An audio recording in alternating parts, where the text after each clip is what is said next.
to thank Pastor Sylvia Gooseby for prayer. I don't know about anybody else, but I need it daily.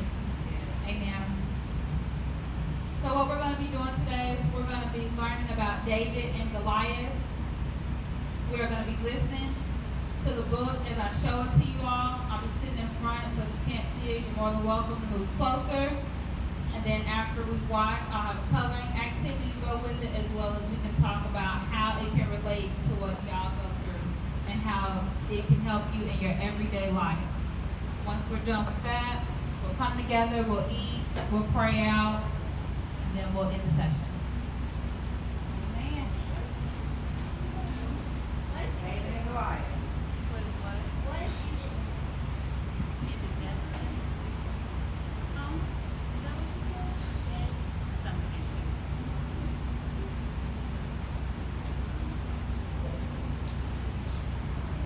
No, take your time.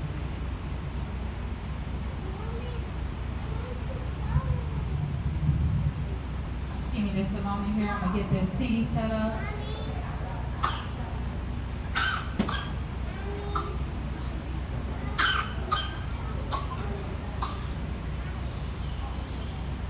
Just one moment.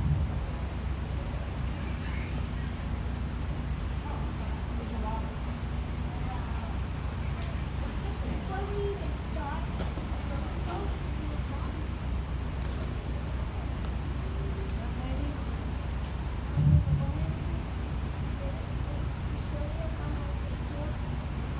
You all excited about the story? Who's heard of David and Goliath? Nobody? You have? So have you? Good. See a lot of hands. You have to work. I see you too. What? Willow's raising her hand. Hearing the story. Hearing the story.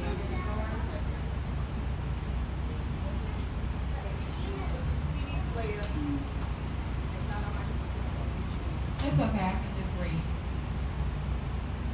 We're having technical difficulties, so I'm just going to read the book itself. Long ago, there lived a shepherd boy named David. He lived in the kingdom of Israel with his family, which included 7 older brothers. David's brothers looked down upon him as he was the youngest and smallest brother. But the Lord didn't see this. He only saw David's big, strong heart. God sent the prophet Samuel to anoint David and to declare him the future king of Israel. Now, everyone see the picture? Everyone see? Yeah, you see too.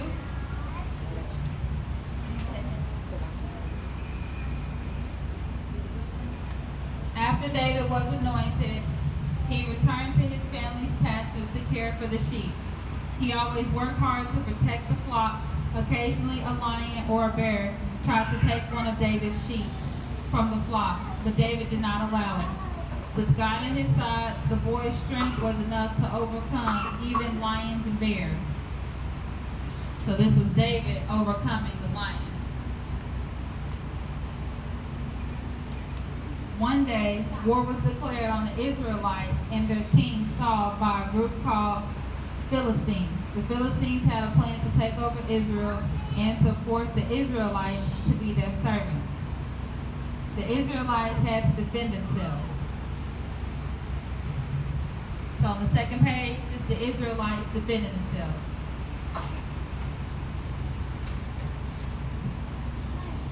David's 3 eldest brothers joined the fight against the Philistines. They prepared to go to war in support of Israel. David was also courageous and wanted to go, but he knew that his place was at home protecting the sheep.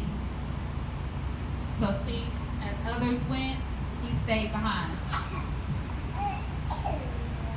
After 40 days of war, David's father asked David to go to the battle area and find his brothers. His fathers packed a load of food to replenish his military son's supply. David agreed to go on the journey.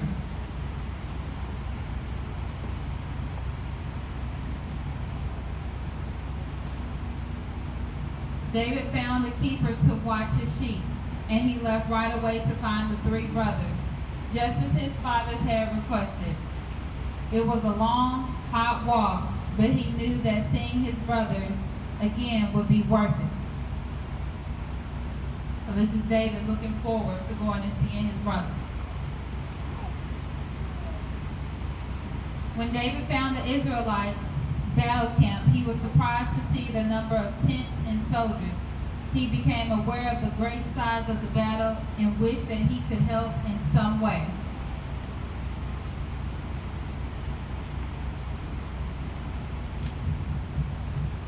David realized that the one way that he could help was by fulfilling his dad's wish. He needed to find his brothers and give them the load of food. Thankfully, another soldier was able to direct David to his brother's tent. The three eldest brothers, which means oldest, greeted David. David gave them the food their father sent. The sight of the food seemed to overwhelm the brothers. They had been hungry for a very long time.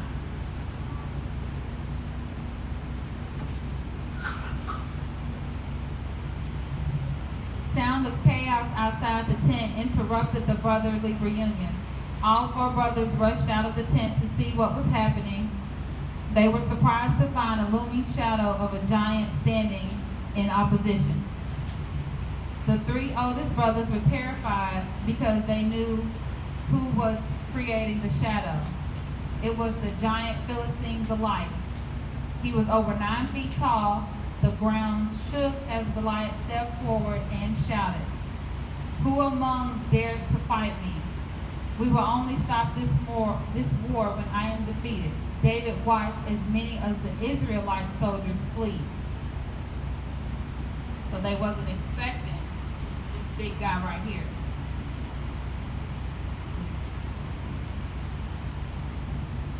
But David stood up straight, his three brothers at his side. Who is going to stop that beast? David asked his brothers as he watched the giant continue to prod the crowd. No one, they replied, for the brothers knew that no normal-sized man could conquer him. What the three oldest brothers did not know was that there was someone present who was not of normal size. His body was actually quite small, but his heart was gigantic. He had the courage of no other. The three brothers looked at David watching Goliath, and they suddenly became worried. So nobody wanted to stand up to the giant. Nobody had the heart to with David.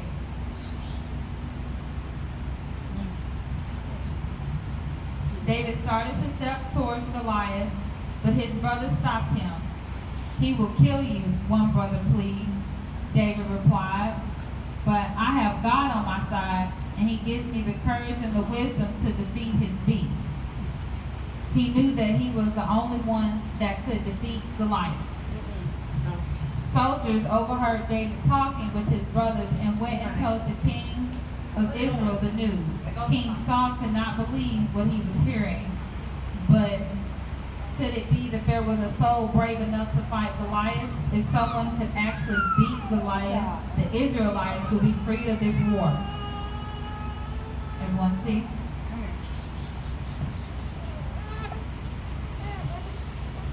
King Saul asked the soldiers to bring David to him. Saul was surprised to see a mere boy standing in front of him instead of a strong man. "I cannot allow you to fight Goliath," Saul said to David. David responded, "But you are not sending just me. You are sending the strength of God with me.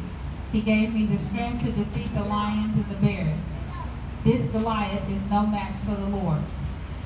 King Saul listened to David's words and believed that it might be possible for the young boy to conquer the giant.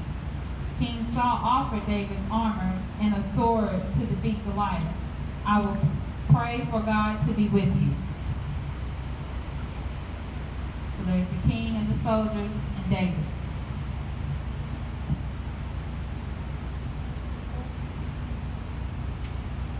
David looked at the offered armor and replied, "I have no use for your armor or sword. I have my slingshot, and I have God with me always. He is more weapon than any man needs against the evil like Goliath." Saul's soldiers were surprised by David's confidence. David left Saul and headed towards the Philistine camp, slingshot in hand. All he needed was a few rocks for his weapon. He stopped at a small stream and found for his pouch. He grabbed 5 smooth stones, but he knew that with God's strength and wisdom, he would only need 1 stone to take down Goliath.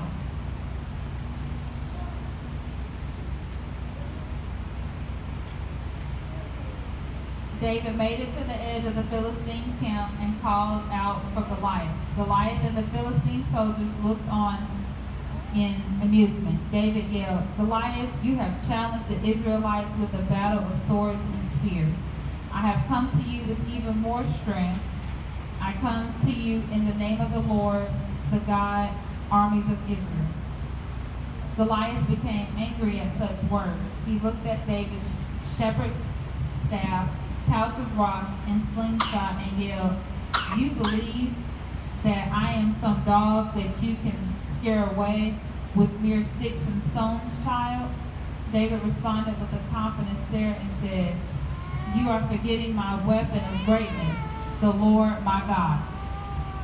So everybody see Goliath, how big he is, and then compared to David, who's what? Right.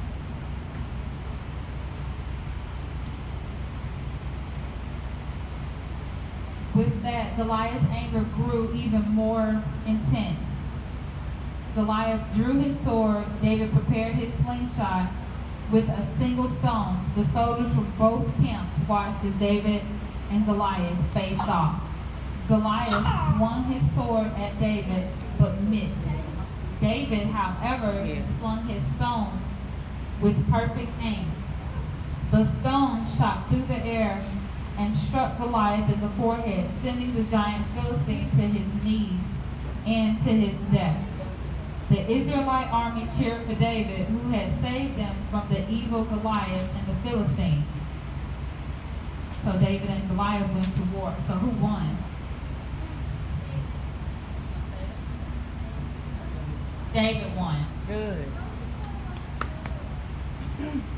David returned to his home, and eventually he became king of Israel, just as the prophet Samuel had declared. David's life was a journey that led him from tending his sheep to being anointed, meeting King Saul, and conquering Goliath and becoming king, all while God at his side.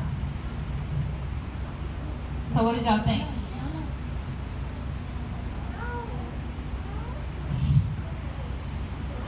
Good. Anybody else? What y'all think of the story? I think it was great and it should always be good. Anyone else want to talk?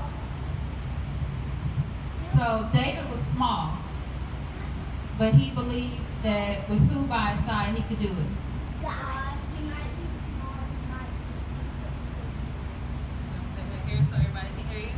You want me to say it? Okay. So what is it?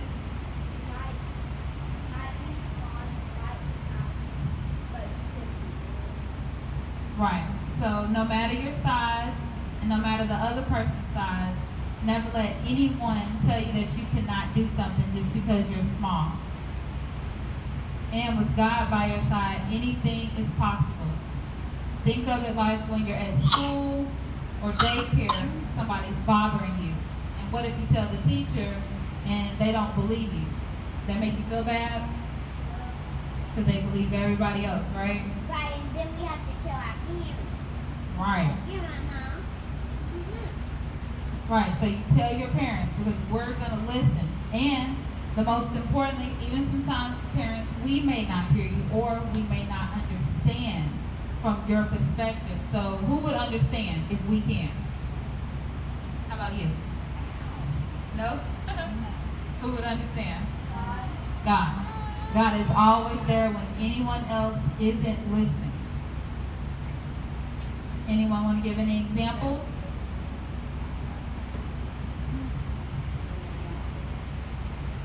So, if we want God to hear us, we have to call out for his name. So if we want God to hear us, we have to call out his name. But what if we don't want to talk? You can always say it in secret. You don't have to do it in front of people. You can do it in your mind. I do it all day long.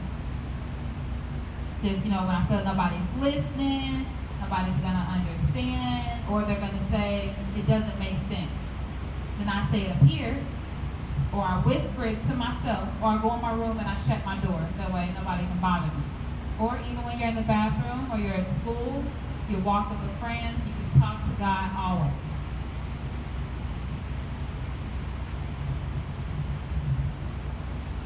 So now what I have is some coloring sheets that we can all color, and they each have David and Goliath on them. Go ahead, So I'm going to pass them out. Deshaun.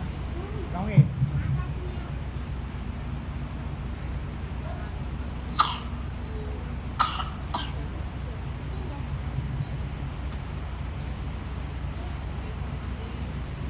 Y'all might have to share the board, so when one of them get through coloring, you can give the board to somebody else. I have to buy some more boards. They don't have to share.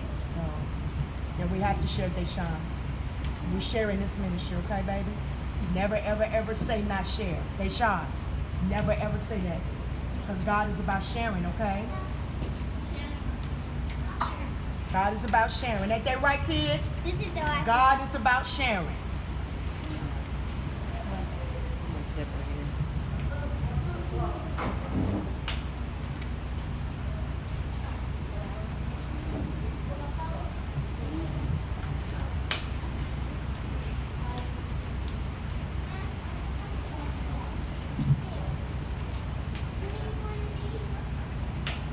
Here's some crayons for y'all and share.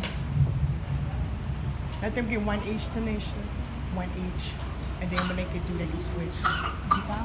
One crayon each. And then when they get through, they can switch up.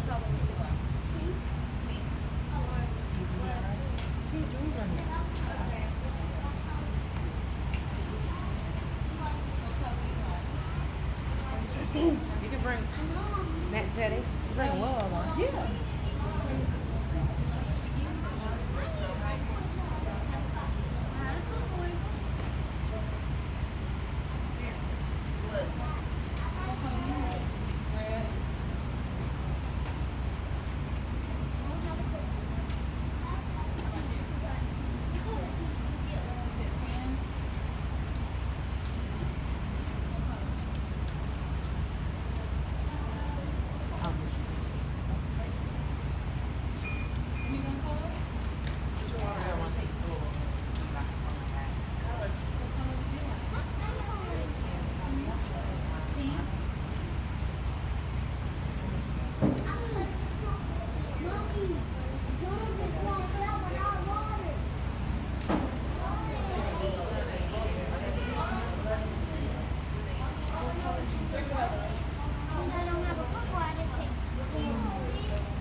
Huh? You don't want a clipboard?